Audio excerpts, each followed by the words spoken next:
Hola, soy Viviana Rupilio y vamos a hablar de cómo cambiar tu vida para reducir el sufrimiento.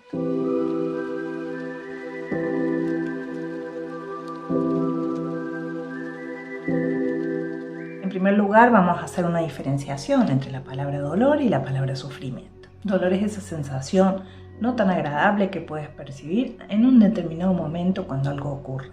Puede ser un dolor emocional, es decir, una situación que te afecta, como la pérdida de un familiar, el alejamiento de una persona, una pareja, la ruptura, una discusión con los hijos, con amigos, etc. También problemas a nivel de trabajo, situaciones a nivel de tu vivienda, tu estilo de vida. Cualquier pérdida puede generarte un dolor emocional. Por otro lado, hay que tener en cuenta aquellas situaciones donde el dolor es tipo físico, es decir, donde hay una enfermedad, algún traumatismo, es decir, algún hecho inesperado que ha provocado una lesión en tu cuerpo, y eso te genera un dolor que puedes detectar fácilmente en una zona de tu cuerpo. Ahora, un dolor físico puede generarte un dolor emocional y un dolor emocional puede llevarte a tener un dolor físico. Hay enfermedades que tienen un gran componente psicológico detrás y que no se trata de ponerte una etiqueta, simplemente de hacerte ver que un trabajo a nivel emocional te puede ayudar mucho en esa dolencia. ¿Cuáles son este tipo de dolencias? Generalmente enfermedades como las autoinmunes, es decir, aquellas en donde nuestro cuerpo se agrede a sí mismo, entendiendo que tiene que defenderse contra algo ajeno, pero es un error de nuestro propio cuerpo, es una mala interpretación. ¿Sí? ¿Cómo ocurre esto? Por componentes inflamatorios en diferentes zonas de nuestro cuerpo, dependiendo cuál sea el órgano afectado. También pueden tratarse de problemas digestivos, como trastornos alimentarios, donde tienes una mala digestión, una mala absorción, una alteración de todo lo que es la flora intestinal, etcétera, provocado por una alteración en todo el funcionamiento de lo que corresponde a triturar, digerir y absorber los alimentos a nivel del intestino, que tiene que ver con la parte de absorción de los alimentos después de que los hemos triturado y predigerido en el estómago. Se trata tanto del intestino delgado como del intestino grueso y hay numerosas enfermedades como la enfermedad de Crohn, entre otras tantas. Finalmente puede también afectar articulaciones, músculos y otras partes del cuerpo.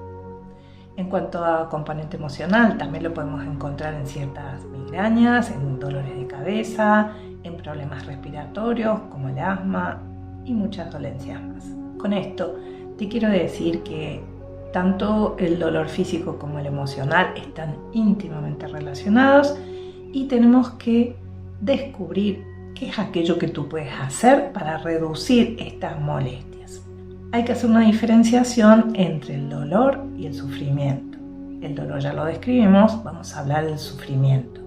El sufrimiento es aquella interpretación que tú haces, es lo que tú sientes con respecto a una circunstancia determinada, que quizás a ti te afecta mucho, pero otra persona, incluso estando en la misma situación junto contigo, no lo interpreta igual o no le llega igual. Desde ahí es que nuestra percepción es tan importante. ¿Cómo podemos detectar esta percepción? Es tan sencillo como tratar de detectar qué estás pensando ante una determinada situación. Algo que ocurrió, ¿qué pensaste? ¿Eso qué te generó? ¿Qué emociones? ¿Qué sentiste? ¿Qué sentiste en tu cuerpo? ¿Cómo se sintió? ¿Dónde te sentiste más afectado con esa situación? Quizás fue más en tu pecho, quizás fue más en el estómago, quizás fue más en tu garganta. Hay diferentes zonas que suelen afectarse según las circunstancias y cada persona tiene una particular forma de reaccionar ante determinado hecho. Así es que después de haber entendido cómo funciona el dolor, cómo funciona el sufrimiento y de dónde viene, vamos a hacer más hincapié en esta parte. Los pensamientos generan unas emociones y las emociones a su vez generan nuevos pensamientos. Porque me está ocurriendo esto, porque siento esto, etcétera, etcétera. Eso tiene que ver con el diálogo interno, es decir, ¿qué nos estamos diciendo?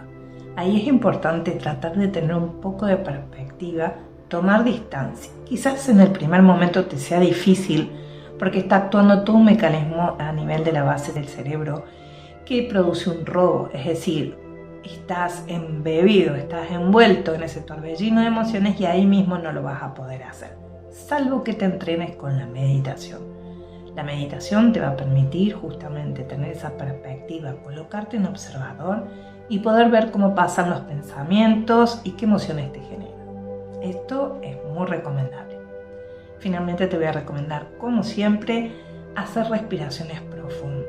Cada vez que estés ante alguna situación o algún momento que te pueda afectar o que te está afectando, yo te recomiendo que respires profundamente. Esto va a hacer que no reacciones inmediatamente, te va a dar un pequeño compás y va a disminuir esas sustancias que hemos hablado varias veces que se liberan a nivel del sistema nervioso central y todas las hormonas que te disparan determinadas respuestas. Por eso es que es tan recomendable no solamente la respiración, tomar esa distancia, entrenarte con la meditación para poder tener esos primeros segundos en donde no sea tu primer impulso el que te domine.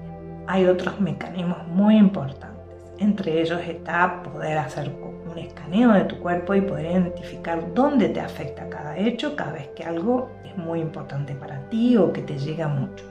Es decir, hay una sensibilidad especial, hay determinadas gestos, caras, situaciones que a ti te afectan particularmente. Y desde ahí lo puedes trabajar, porque no puedes modificar a veces las circunstancias o cómo habla, cómo se comporta la persona que está frente a ti.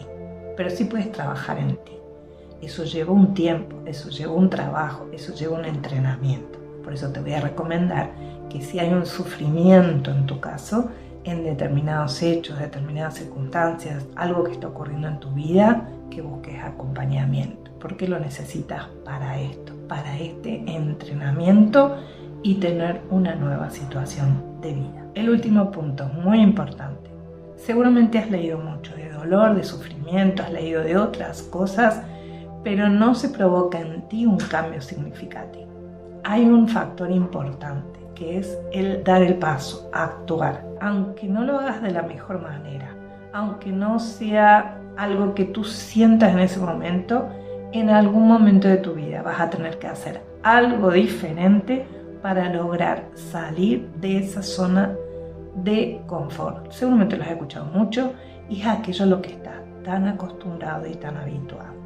Si quieres lograr salir de ese sufrimiento, si quieres lograr salir de ese hábito, si quieres cambiar tu vida, sí o sí tienes que dar un paso. Un paso puede ser meditar, un paso puede ser practicar estas técnicas para reducir el sufrimiento, pero el paso más importante es buscar acompañamiento para hacer un cambio integral. Espero que esto te haya sido muy útil. Te mando un fuerte abrazo.